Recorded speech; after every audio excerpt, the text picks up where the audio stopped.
नमस्कार दोस्तों, मैं कुलदीप राणा। आज की हमारी सच्ची घटना की शुरुआत होती है दिल्ली की बसंत विहार कॉलोनी से। और इसी बसंत विहार कॉलोनी में रहने वाला सोहन लाल, जिसकी उम्र 38 साल के आसपास की होती है। सोहन लाल की अपनी दो बड़ी-बड़ी दुकानें होती हैं, जिसमें इसकी एक मिठाई बेचने की दुकान होती है, दूसरी दुकान किरियाने की होती है। सोहन लाल मिठाई बेचने का काम किया करता था, जबकि उसकी पत्नी दूसरी दुकान में किरियाने का सामान बेचा करती थी। सोहनलाल महीने में मिठाइयाँ बेचकर 40 से 50 हजार महीने का कमा लिया करता था, जबकि इसकी पत्नी रीटा देवी किरियाने की दुकान से 30 से 35 हजार रुपये प्रति महीना कमा लिया करती थी। दोनों का परिवार खुशहाल होता है। दोनों के पास अपने दो बच्चे होते हैं। बड़े बेटे का नाम नमन होता है, छोटी बेटी का नाम दीक्षा होता है। दोनों ही बच्चे स्कूल में पढ़ने चले जाया करते थे। वक्त गुजरता चला जाता है। एक दिन सोहनलाल अपनी मिठाई की दुकान में बैठा हुआ मिठाई बेच रहा होता है। तभी उसकी दुकान पर दो ग्राहक आते हैं और उससे कुछ मिठाइयाँ मांगते हैं। सोहनलाल उनको मिठाइयाँ पैक करके देता है। तभी ग्राहकों की नजर सोहनलाल की दुकान के अंदर चूहों पर पड़ जाती है। दोनों ग्राहक सोहनलाल को कहने लगते हैं कि सोहनलाल, तुम्हारी दुकान में बहुत ज्यादा चूहे हैं। अब जैसे चूहों की बात फिर वहां पर की जाती है तो सोहनलाल सोचने पर मजबूर हो जाता है कि ये चूहे हर रोज मिठाइयों को खराब कर देते हैं। इन चूहों को आखिरकार सबक सिखाना ही पड़ेगा। जैसे दोनों ग्राहक मिठाइयाँ लेकर वहां से चले जाते हैं तो फिर शाम के समय सोहनलाल कहीं से चूहे मारने की दवाइयाँ लाता है और फिर इसके बाद वो दवाइयाँ उस दुकान में रख दी जाती है। जैसे ही रात का समय गुजर जाता है तो सुबह के समय 18 से 20 चूहे उसकी दुकान के अंदर मरे हुए पाए जाते हैं और फिर सोहनलाल उन चूहों को उठाता है और फिर बाहर खेत के अंदर उनको फेंक कर आता है। लेकिन जैसे ही सोहनलाल की पत्नी रीटा देवी को इस बात के बारे में पता चलता है तो रीटा देवी अपने पति सोहनलाल को कहने लगती है कि तुम इन चूहों को मारना छोड़ दो, इन चूहों को पकड़ना शुरू कर दो और इनको खेतों में छोड़ना शुरू कर दो। लेकिन सोहनलाल उसकी एक भी बात नहीं सुनता है और जैसे ही सोहनलाल इस काम को कर देता है तो इसका अंजाम आगे चलकर बुरा होने वाला था। दूसरी तरफ रीटा देवी भी अपनी किरियाने की दुकान में बैठकर सामान लगातार बेचती रहती है। जैसे ही उसकी दुकान में भी कोई एक ग्राहक आता है तो उसकी नजर भी चूहों पर पड़ जाती है, क्योंकि रीटा देवी की किरियाने की दुकान में भी काफी चूहे होते हैं। और वो ग्राहक जब रीटा देवी को कहने लगता है कि तुम्हारी दुकान में बहुत ज्यादा चूहे हैं, तो रीटा देवी इस बात को इग्नोर कर देती है। रीटा देवी सोचने लगती है कि अगर मेरे पति को पता चल गया तो वो यहाँ पर इन चूहों को भी ऐसे ही मार देगा। और उस समय रीटा देवी यही बात सोचकर अब उस ग्राहक को सामान दे देती है और इस बात को इग्नोर कर देती है। वह अपने पति को इस बात के बारे में बिल्कुल भी नहीं बताती है और इस तरीके से दिन गुजरते चले जाते हैं। एक दिन उसका पति सोहनलाल सुबह के 8 बजे के आसपास किरियाने की दुकान का सामान खरीदने के लिए शहर में चला जाता है। वहां पर जाकर वो शहर के अंदर सामान खरीदता है। सामान इतना ज्यादा खरीद लिया जाता है कि उसकी मोटरसाइकिल को वो सामान अच्छे तरीके से भी नहीं आ पाता है। लेकिन फिर भी जोर जबरदस्ती करके सोहनलाल उस किरियाने के सामान को अपनी मोटरसाइकिल पर लाद लेता है और जैसे ही मोटरसाइकिल शहर से लौट रही होती है तो उसी दौरान उसका एक्सीडेंट हो जाता है। जैसे उसका एक्सीडेंट होता है तो कुछ लोग उसको हॉस्पिटल में पहुंचा देते हैं और जैसे ही सोहनलाल की पत्नी रीटा देवी को इस बात के बारे में पता चलता है तो सोहनलाल की पत्नी रीटा देवी भी उस हॉस्पिटल में पहुंच जाती है। डॉक्टरों से बातचीत की जाती है और फिर डॉक्टर कहने लगते हैं कि तुम्हारा पति अब चलने फिरने लायक नहीं रहा है, क्योंकि उसके शरीर का निचला हिस्सा बिल्कुल डैमेज हो चुका है।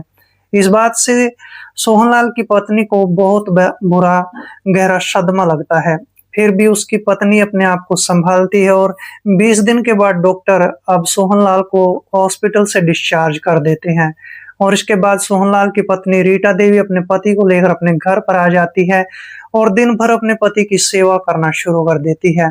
साथ में वह अपनी किरियाने की दुकान को भी संभालती रहती है। इस तरीके से थोड़ा वक्त गुजरता चला जाता है और जब इस सोहनलाल के रिश्तेदारों को इस बात के बारे में पता चलता है कि सोहनलाल का भी एक्सीडेंट हो चुका है तो फिर रिश्तेदार भी उसके घर पर आ जाते हैं। जैसे रिश्तेदार उसके घर पर पहुंचते हैं तो गर्मी बहुत ज्यादा होती है।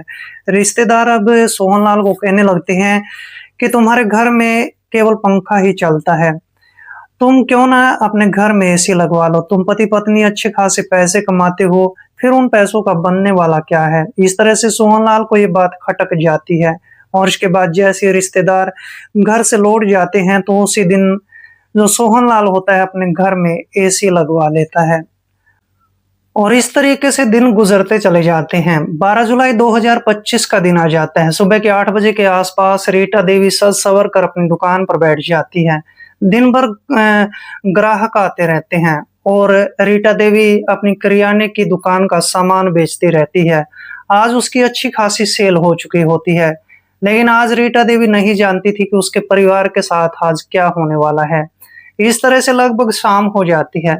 शाम के समय अब जैसी रीटा देवी अपनी दुकान में बैठी हुई थी, तभी चूहों पर फिर से उसकी नजर पड़ जाती है। उसकी दुकान में जो चूहे होते हैं वो अब काफी बड़े-बड़े हो चुके होते हैं, बल्कि 2-4 चूहे तो उसके दुकान के अंदर से उसके घर के अंदर प्रवेश कर जाते हैं। लेकिन रीटा देवी आज भी अपने पति सोहनलाल को चूहों के बारे में नहीं बताती है। और इस तरह से जैसे ही रात का समय हो जाता है तो रात के समय रीटा देवी अपने पूरे परिवार के लिए खाना तैयार करती है। बच्चों को खाना खिलाया जाता है, सोहनलाल भी अपना खाना खा लेता है और आखिरकार जब रीटा देवी अपना खाना खा लेती है तो रात के तकरीबन 10 बजे के आसपास का वक्त हो जाता है और इस तरह से परिवार के चारों सदस्य एक ही कमरे में लेट जाते हैं, जिस कमरे में उन्होंने एसी लगवाया हुआ था। लगभग जैसे ही पूरी रात गुजर जाती है तो सुबह के लगभग 6 बजे के आसपास का वक्त हो जाता है और सोहनलाल के घर से धुआं ही धुआं बाहर निकल रहा होता है। लोगों की जैसे ही नजर पड़ती है तो लोग देखते हैं कि अब सोहनलाल के घर से धुआं ही धुआं निकल रहा होता है और इसके बाद लोग जो पड़ोसी होते हैं वो सोहनलाल के घर पर पहुंच जाते हैं और सोहनलाल के घर पर पहुंचने के बाद देखते हैं कि उसके घर के अंदर बहुत जबरदस्त आग लगी हुई थी, लेकिन कोई नहीं जानता था कि आग किसकी वजह से लगी है। और अब पड़ोसी जन जो है वहां पर पानी की बाल्टियां डाल डाल कर उस आग पर जैसे तैसे करके काबू पा लेते हैं।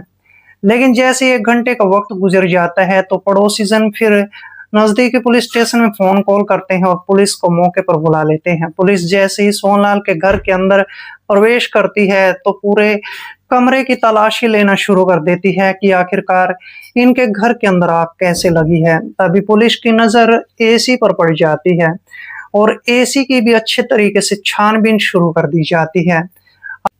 अब जैसे ही पुलिस एसी की छानबीन कर रही होती है तो वहां पर 4-5 मोटे-मोटे चूहे भी जले पड़े हुए थे। अब पुलिस का अंदाजा इस बात पर चला जाता है कि चूहों ने ही उस एसी की तारों को काट दिया था। जैसी तारें कट जाती हैं तो फिर एसी के अंदर जो है शॉर्ट सर्किट हो जाता है और शॉर्ट सर्किट की वजह से पूरे घर के अंदर आग लग जाती है, उस एसी में ब्लास्ट हो जाता है और इस तरह से इस पूरे परिवार की यहाँ पर मौत हो जाती है। इस पूरे घटनाक्रम के दौरान रीटा देवी ने काफी बड़ी लापरवाही बरती थी। अगर वह अपने पति सोहनलाल को चूहों के बारे में बता देती तो शायद आज उनकी जान बच सकती थी और इस तरह से सोहनलाल का पूरा हंसता खेलता परिवार जो है मौत के घाट उतर जाता है। दोस्तों, इस घटना को सुनाने का मेरा उद्देश्य किसी का दिल दुखाना नहीं था, बल्कि आपको सजग करना था, आपको जागरूक करना था। तो मिलते हैं किसी ऐसी घटना के साथ, तब तक के लिए दोस्तों जय हिंद, वंदे मातरम।